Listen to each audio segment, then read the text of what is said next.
Welcome students, बहुत बहुत स्वागत है आपका मेरे चैनल कॉमर्स टॉपर्स पर। बेटा आज हम स्टार्ट करने वाले हैं part second of Indian economics. Part second of Indian economics basically मतलब ये हो गया कि हमने इंडियन इकोनॉमिक्स में पहला चैप्टर स्टार्ट किया है और उस चैप्टर का नाम है Indian economy on the eve of independence. उसका फर्स्ट पार्ट हम ऑलरेडी अपलोड कर चुके हैं अपने चैनल पर। आज हम इसका सेकंड पार्ट करने जा रहे हैं। तो जिन लोगों ने फर्स्ट पार्ट नहीं देखा है वो आपसे मेरी एक रिक्वेस्ट है कि आप जाके उसको देख लें ताकि आपको और अच्छी तरीके से समझ में आए, ठीक है। और आज हम जो सेकंड पार्ट करने वाले हैं उसमें हम जो हमारे 1947 के टाइम पे कंडीशंस थी इंडियन इकोनॉमी की, उसमें से एक दो कंडीशन के बारे में डिटेल में जानेंगे। तो बेटा स्टार्ट करते हैं।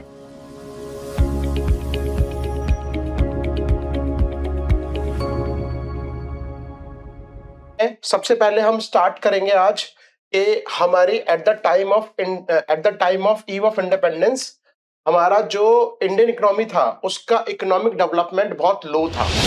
और लो होने के पीछे रीजन ये है कि जो 190 ईयर का टाइम पीरियड है, यानी कि 1757 से लेके 1947, this is the 190 year time period. इस 190 ईयर टाइम पीरियड के अंदर ब्रिटिश ने इंडिया के रिलेशन में ऐसी पॉलिसीज डेवलप की कि हमारी जो इकोनॉमिक ग्रोथ है वो नहीं हो पाई, ठीक है।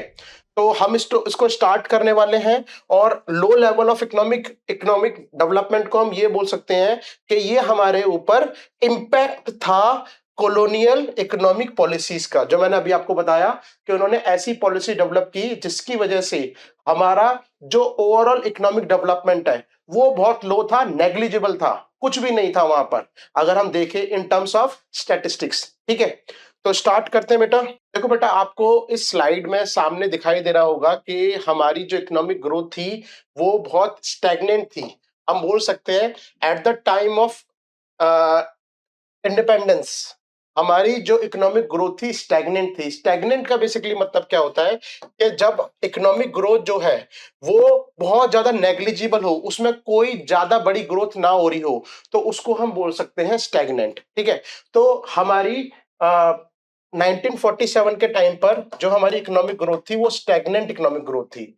और अगर हम बात करें कि एग्रीगेट रियल आउटपुट ग्रोथ की तो वो हमारा 2% से भी कम था, ठीक है। 2% का मतलब समझ रहे हो कि अगर एक साल के अंदर हमारी जो टोटल जीडीपी है या टोटल हमारा जो आउटपुट है वो अगली साल जो ग्रो करेगा वो 2% से कम ग्रो करेगा। फॉर एग्जांपल कि अगर हमारी जीडीपी सपोज करो 100 करोड़ है, ये मैं क्या ले रहा हूं, अजम्पशन ले रहा हूं, ठीक है। अगर हमारी जीडीपी 100 करोड़ है तो अगली साल जो हमारी जीडीपी होगी वो हमारी 102, यानी कि इसमें कितना ऐड हो गया बेटा, 2 करोड़, उससे भी कम होगी, उससे भी कम होगी।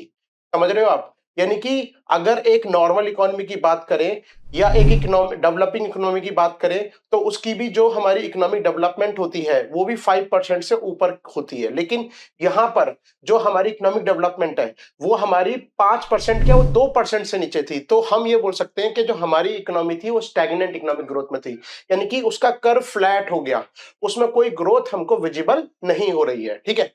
अब ये जो 2% है ये अंग्रेजों ने नहीं कैलकुलेट की थी। मतलब समझ सकते हो आप कितना ज्यादा उनके दिमाग में चीजें भरी हुई थी इंडिया के लिए कि इंडिया के रिसोर्सेज को इस्तेमाल करना है, लेकिन उन्होंने इंडिया के लिए कोई इकोनॉमिक मेजरमेंट रखा ही नहीं, इकोनॉमिक ग्रोथ को कैलकुलेट करने के लिए कोई मेजरमेंट रखा ही नहीं। कोई सिंसियर मेजरमेंट अटेम्प्ट नहीं हुआ। ब्रिटिश गवर्नमेंट ने कोई सिंसियर मेजरमेंट अटेम्प्ट नहीं किया इकोनॉमिक ग्रोथ को कैलकुलेट करने के लिए। ना ही हमारे इंडिया की जो नेशनल इनकम है और ना ही जो पर कैपिटा इनकम है उसको कैलकुलेट करने के लिए उनके पास कोई मेथड नहीं था, कोई मेजरमेंट नहीं था, ठीक है। लेकिन कुछ इंडिविजुअल्स लाइक दादा भाई नरोजी और डॉक्टर वी राव, उन्होंने कुछ स्टैटिस्टिक्स वहां पर प्रेजेंट किए। अब देखो बेटा, यहाँ पे दो वर्ड मैंने बताया आपको। एक बताया इंडिया नेशनल इनकम या इंडिया जीडीपी और पर कैपिटा। अब अगर आप मैक्रो पढ़ रहे होगे ध्यान से तो आपको पता लग गया होगा जीडीपी क्या होती है, लेकिन मैं दोबारा से बता देता हूं आपको। जीडीपी का बेसिकली मतलब होता है बेटा एक साल के अंदर जो भी हमारी इंडिया के अंदर चीजें प्रोड्यूस हुई हैं और उनकी मार्केट वैल्यू को अगर हम कैलकुलेट करें, उनकी जो कैलकुलेशन है, उनके जो नंबर्स आए, उसको हम क्या बोल सकते हैं? जीडीपी। फॉर एग्जांपल के अगर हमारे इंडिया के अंदर आप ओवरऑल मान लो कि 10 करोड़ प्रोडक्ट और सर्विस प्रोड्यूस हो रहे हैं और हर एक प्रोडक्ट की वैल्यू अगर एवरेज 10 रुपीज है, तो 10 इंटू 10 यानी कि 10 करोड़ इंटू 10 रुपीज 100 करोड़ रुपए हमारी क्या हो जाती है? जीडीपी। तो एक साल के अंदर जो भी चीजें प्रोड्यूस होती है इंडिया के अंदर, उसकी जो मार्केट वैल्यू होती है उसी को हम क्या बोल देते हैं? जीडीपी। अब ये जो जीडीपी है इसी को हम नेशनल इनकम भी बोल सकते हैं, ठीक है। और जो पर कैपिटा इनकम होती है उसका मतलब क्या हो जाता है बेटा कि अगर हमारी टोटल जीडीपी है, जैसे मैंने अभी आपको एग्जांपल लिया कि हमारी जीडीपी 100 करोड़ है और वहां पर 10 करोड़ पीपल अवेलेबल है या 1 करोड़ पीपल अवेलेबल है, तो हम क्या करेंगे? 100 करोड़ को 1 करोड़ से डिवाइड कर देंगे।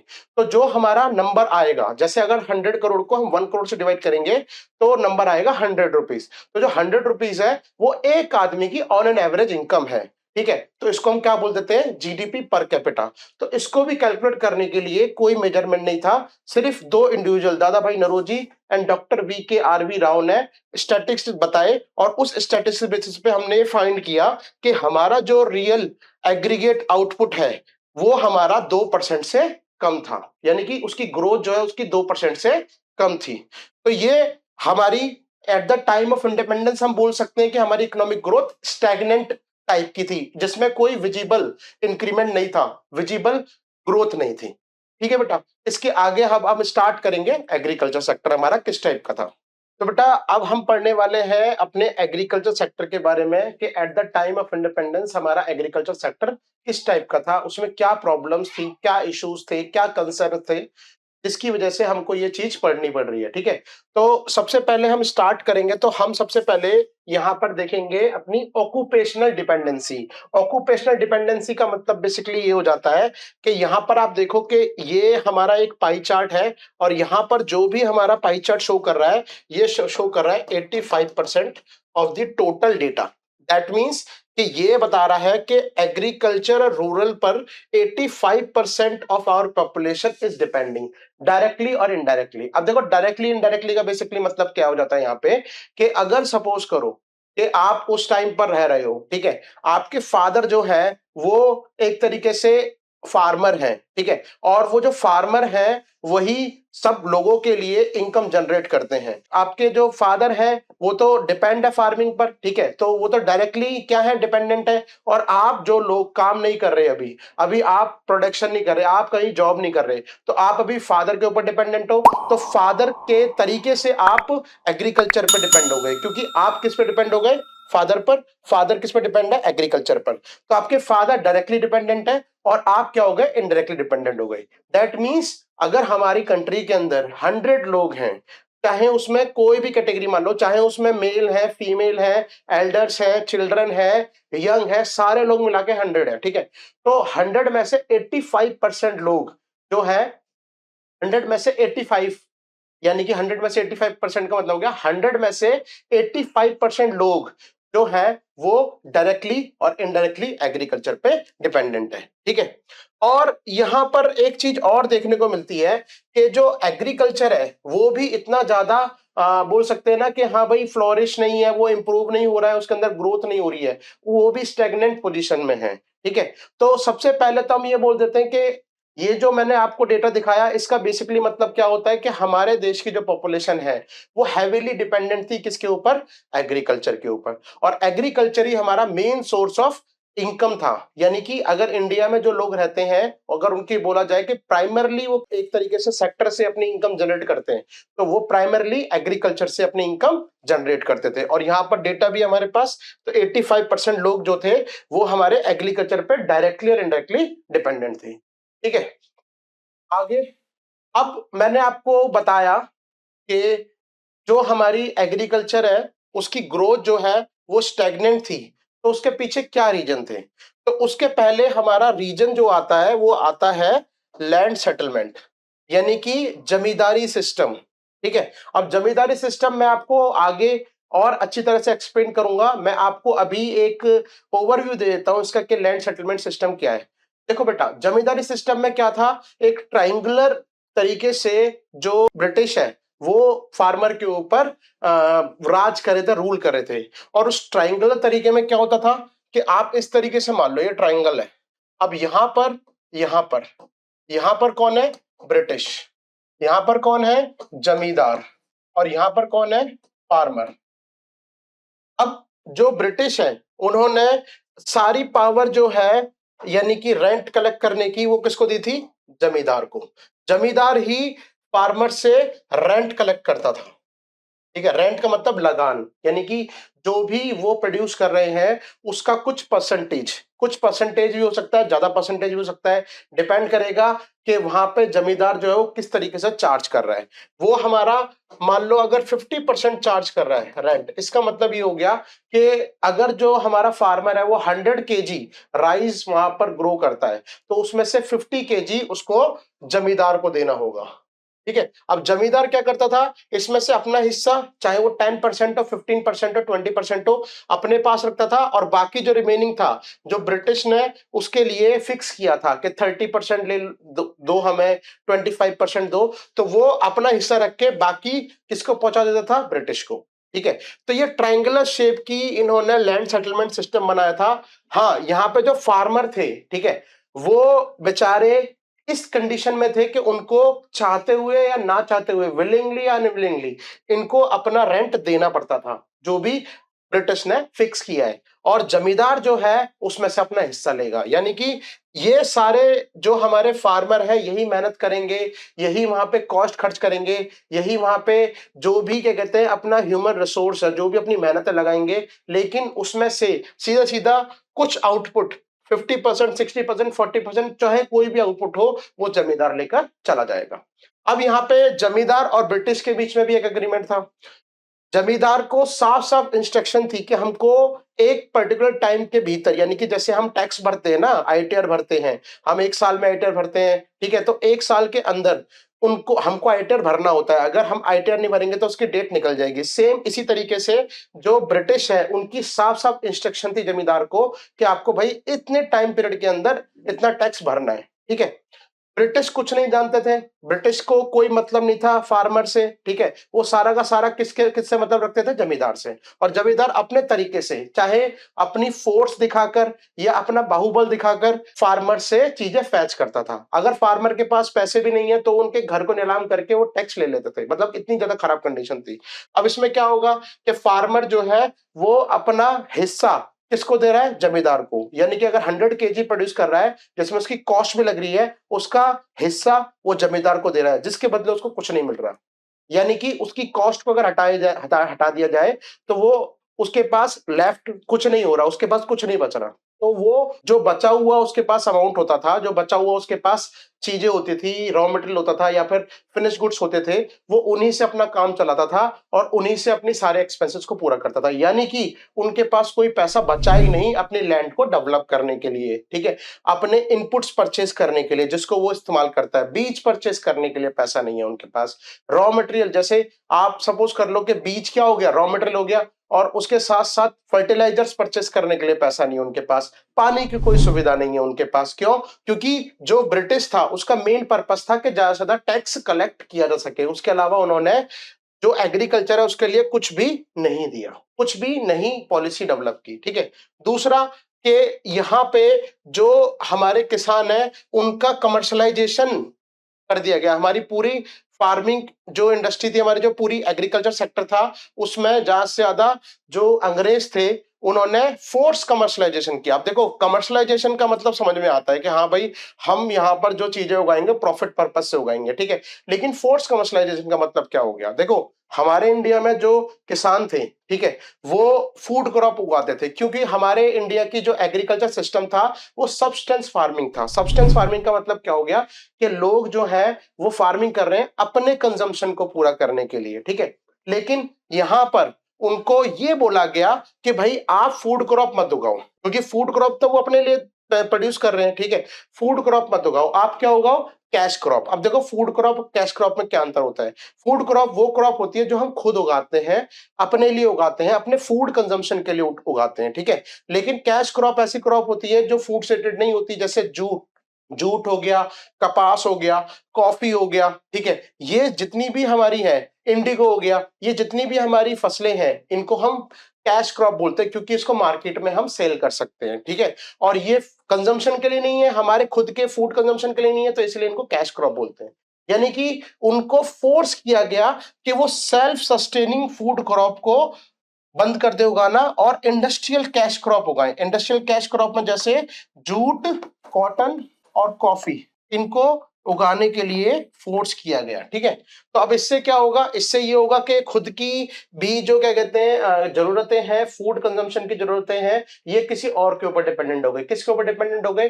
किसी और फार्मर के लिए या फिर ब्रिटिश पे, जिसकी वजह से इनकी जो टोटल स्थिति है वो भी बहुत बेकार हो गई, और जो भी इनको पैसा मिलता था वो उससे अपनी फूड क्रॉप परचेस कर लेते थे, या जो खाने के आइटम उसको परचेस कर लेते थे। अगेन इनके पास कोई पैसा नहीं बचा। अब ये जो हमारी कैश क्रॉप है, आप बोलोगे कि सर इनको बेचेंगे तो इनको तो पैसा ज्यादा मिलेगा ना, अगर ये फूड क्रॉप उगा रहे तो खा लेंगे, लेकिन अगर ये कैश क्रॉप है तो इससे ज्यादा पैसा मिलेगा, इसका मतलब इनका बेनिफिट होना चाहिए, लेकिन इनका बेनिफिट नहीं हुआ। क्यों? क्योंकि इनको जो कैश क्रॉप के बदले पैसा मिलता था वो बहुत ज्यादा कम मिलता था। क्यों? क्योंकि ये जो क्रॉप है इसको परचेस कौन करने थे? ब्रिटिश। अब ब्रिटिश इसको परचेस करेंगे तो वो उसको बहुत ज्यादा मिनिमम प्राइस पे परचेस करेंगे, जिसकी वजह से ओवरऑल प्रॉफिट सारा किसको हो रहा है? ब्रिटिश को। लेकिन जो किसान भाई है हमारे, उनको कोई प्रॉफिट नहीं हो रहा, और ये सारा काम जो है उनसे फोर्सफुली कराया जा रहा है, यानी कि बल का प्रयोग करके, ठीक है। अब तीसरा जो है वो है लो प्रोडक्टिविटी। लो प्रोडक्टिविटी क्यों हुई? क्योंकि मैंने बताया कि यहां से उनके पास पैसा नहीं बचा, यहां से उनके पास पैसा नहीं बचा, तो उनके पास इन्वेस्टमेंट तो बची ही नहीं, पैसा तो बचा ही नहीं, कैश तो बचा ही नहीं, वो क्या लगाएंगे वहां पे? तो वो बेसिकली अपने एक तरीके से एग्रीकल्चर डेवलपमेंट के लिए, अपने लैंड डेवलपमेंट के लिए कोई पैसा खर्च नहीं कर पाते थे, और जिसकी वजह से कोई इन्वेस्टमेंट नहीं हो सकती थी।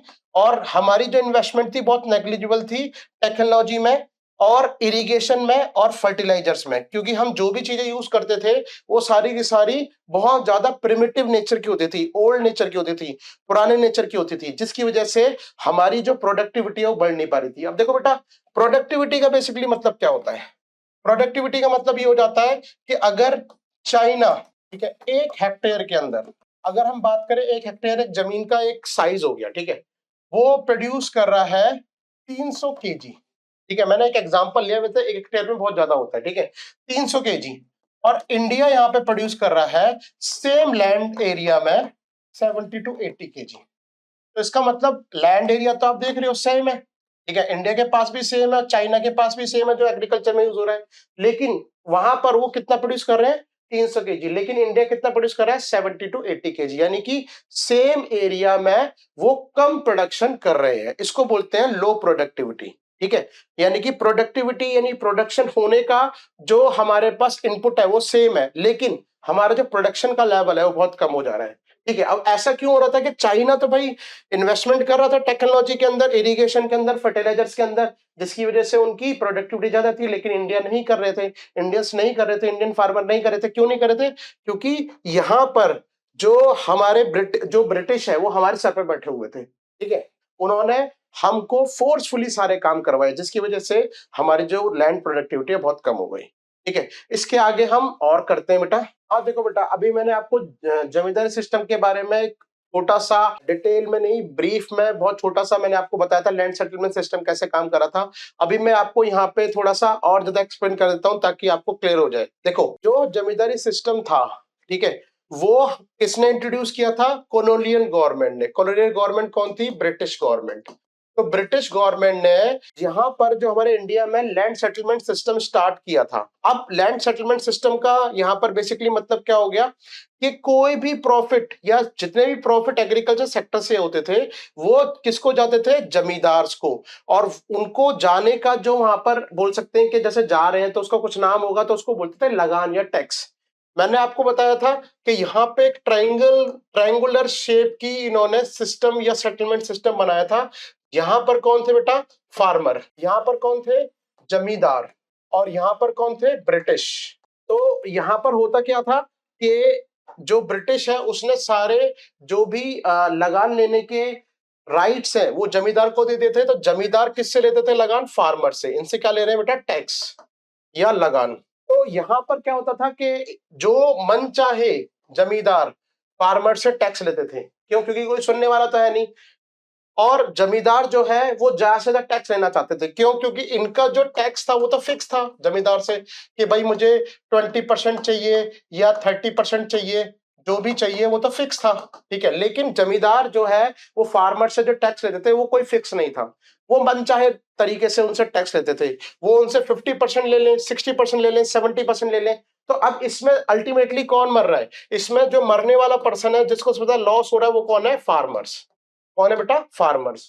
तो फार्मर्स को इस तरीके से एक्सप्लॉइट करती थी ब्रिटिश गवर्नमेंट, यानी कि डायरेक्टली नहीं बल्कि जो जमींदार हैं उनके थ्रू। अब यहां पर ब्रिटिश गवर्नमेंट ने जो रूल बनाए थे वो भी बहुत ज्यादा बोल सकते हैं स्ट्रॉन्ग रूल थे, सॉलिड रूल थे जमींदार्स के लिए। कैसे? कि अगर उन्होंने ड्यू डेट पर, जो भी उन्होंने ड्यू डेट रखी है उस पर उन्होंने अगर टैक्स नहीं भरा तो जमींदारों से जमीन के राइट छीन लेते थे। यानी कि एक बात मान लो कि मैं ब्रिटिश हूं, आप जमींदार हो, मैंने आपको बोला कि भाई अगले महीने की 10 तारीख तक मुझे इतना टैक्स चाहिए, अगर तुम इतना टैक्स नहीं दोगे तो मैं तुम्हारे पास जो जमीन है उससे जो तुम लगान लेते हो उसके राइट तुमसे छीन के किसी और को दे दूंगा। तो आप चाहोगे कि आपसे राइट छीने जाए क्योंकि आपका मेन प्रॉफिट वहीं से आ रहा है। तो आप क्या करोगे? आप सीधे एक्सपर्ट जाके करोगे, किसको? फार्मर्स को, कि भाई मेरे को पैसा चाहिए, मेरे को टैक्स चाहिए, चाहे आप कुछ भी करो, आप जमीन बेचो, अपने घर को बेचो, अपनी फसल को बेचो, मेरे को उससे कोई मतलब लेना देना नहीं है। समझ गए?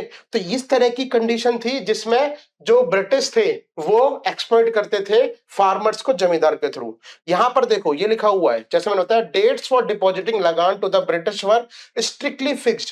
फिक्स थी, उसी दिन को देना है, उससे लेट नहीं करना है, ठीक है। और इससे क्या होता था? बहुत ज्यादा प्रेशर क्रिएट हो जाता था, ठीक है। जो जमींदार था, ना ही वो ना ही ब्रिटिश गवर्नमेंट कुछ भी नहीं किया उन्होंने एग्रीकल्चर कंडीशन को इंप्रूव करने के लिए। They did nothing to improve the agriculture condition of the India, ठीक है। This is what I am saying, ठीक है। यही मैं आपको तब से बोल रहा हूं कि सारा का सारा प्रेशर किसके ऊपर था? फार्मर्स के ऊपर। अब सारा का सारा प्रेशर फार्मर के ऊपर है, इसका मतलब फार्मर अपना घर चलाए, अपनी जमीन का इंप्रूवमेंट देखे या इनका लगान भरे। तो इसकी वजह से हमारी जो एग्रीकल्चर कंडीशन थी वो और ज्यादा डाउनग्रेड होती चली गई, जिसकी वजह से हमारी जो एग्रीकल्चर की ग्रोथ है वो स्टैग्नेंट पोजीशन में आ गई। यानी कि there is no visible growth in the agriculture sector also, or there are 85% people are engaged in agriculture sector। इसका मतलब क्या? एग्रीकल्चर सेक्टर इंप्रूव नहीं कर रहा है तो 85% जो लोग हैं वो भी इंप्रूव नहीं कर रहे हैं, ठीक है बेटा। अब आगे चलते हैं, आगे देखो क्या है कमर्शलाइजेशन। इसके बारे में भी हम थोड़ा बहुत पढ़ चुके हैं, ठीक है। अभी इसमें मैं आपको और बता देता हूं। देखो, जो हमारे इंडियंस थे उनको फोर्स किया गया कि फूड क्रॉप से आप कहां शिफ्ट हो जाओ? कैश क्रॉप पर, ठीक है। अब ये शिफ्टिंग जो हो रही थी वो अगेन किसकी बेनिफिट के लिए हो रही थी? ब्रिटिश के बेनिफिट के लिए। जो शिफ्टिंग हो रही है, जो ये फोर्सफुली शिफ्टिंग कर रहे हैं, ये शिफ्टिंग किसके लिए कर रहे हैं?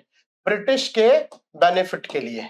क्यों? क्योंकि जो भी यहां से वो कैश क्रॉप प्रोड्यूस करेंगे वो उसको प्रोड्यूस कर, उसको प्रोसेस करके, मतलब ब्रिटिश प्रोसेस करके इंटरनेशनल मार्केट में बेच देंगे, उनको बेनिफिट हो जाएगा। यहां से जो वो लेकर जा रहे हैं वो बहुत ज्यादा मिनिमल प्राइस में, बहुत ज्यादा लो प्राइस में लेकर जा रहे हैं, लेकिन जो बाहर बेचेंगे वो बहुत हाई प्राइस में बेचेंगे। इसका मतलब इनका प्रॉफिट है, ठीक है। अपने प्रॉफिट के लिए जो हमारी सेल्फ सफिशिएंसी थी फूड के अंदर वो उन्होंने कॉम्प्रोमाइज कर दी। यानी कि जब उन्होंने ऐसा किया तो हमारा जो इंडिया है वो अपनी सेल्फ सफिशिएंसी फूड, मतलब फूड के लिए, यानी कि फूड के लिए हम किसी और के ऊपर डिपेंडेंट नहीं थे, वो भी इंडिया ने लूज कर दी। और अल्टीमेटली हम डिपेंडेंट हो गए किसके ऊपर?